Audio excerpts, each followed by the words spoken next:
Hello everyone, BA economics honours semester 3 Delhi university के syllabus में one of the core subjects is advanced mathematical methods for economics, जिसको हम कहते हैं advance MME.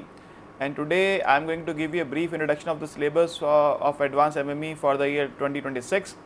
देखिए, इसके सिलेबस में 3 यूनिट्स हैं और 5 चैप्टर हमको पढ़ने हैं और एग्जाम में इसके 10 क्वेश्चन आ रहे हैं। 24 में भी 10 क्वेश्चन आए थे, 25 में भी 10 क्वेश्चन आए थे और इंस्ट्रक्शन थी do any 9। They were 10 questions of 10 marks each और आपको कोई 9 क्वेश्चंस करने थे, मतलब 90 मार्क्स का पेपर इसका बनता है। अब इसका सिलेबस अगर आप देखते हैं तो इसके अंदर फर्स्ट यूनिट में एक ही चैप्टर इसको बोलते हैं कंस्ट्रेंट ऑप्टिमाइजेशन।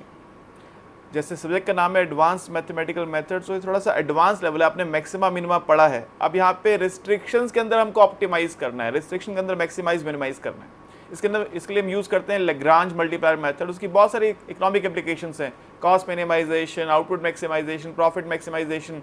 और यहाँ पर हमको कुछ कंडीशंस चेक करने को बोलता है, Kuhn Tucker condition, complementary slackness, envelope theorem use करने को बोलता है। तो ये एक टेक्निकल सब्जेक्ट है, एक टेक्निकल चैप्टर है सब्जेक्ट का। ये बहुत डिटेल में आपको उसको पढ़ना होगा और 2 साल जो मैंने बोले 24-25 में 10 में से 3 क्वेश्चन इसी चैप्टर में से थे।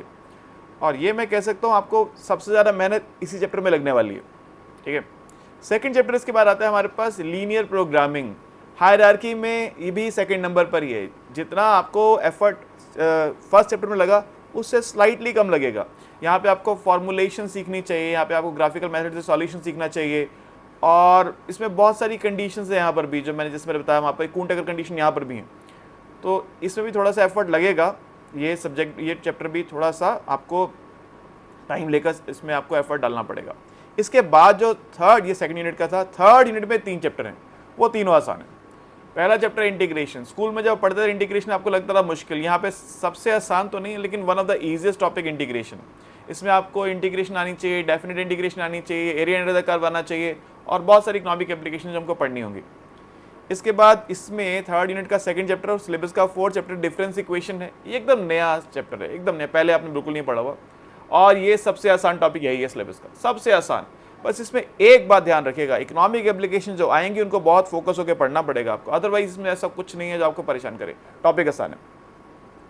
और लास्ट चैप्टर इसके अंदर है differential equation, last but not the least. ये आपने स्कूल लेवल पे पढ़ा है, शायद 12th क्लास में मैथ से पढ़ के आते हैं आप। बहुत कुछ वहाँ से भी आपको जो आपने पढ़ा था वो यहाँ पे भी यूज़ होगा। फॉर्मुलेशन ऑफ डिफरेंशियल इक्वेशन और वहाँ पे variable separable form, homogeneous equations, linear differential equation.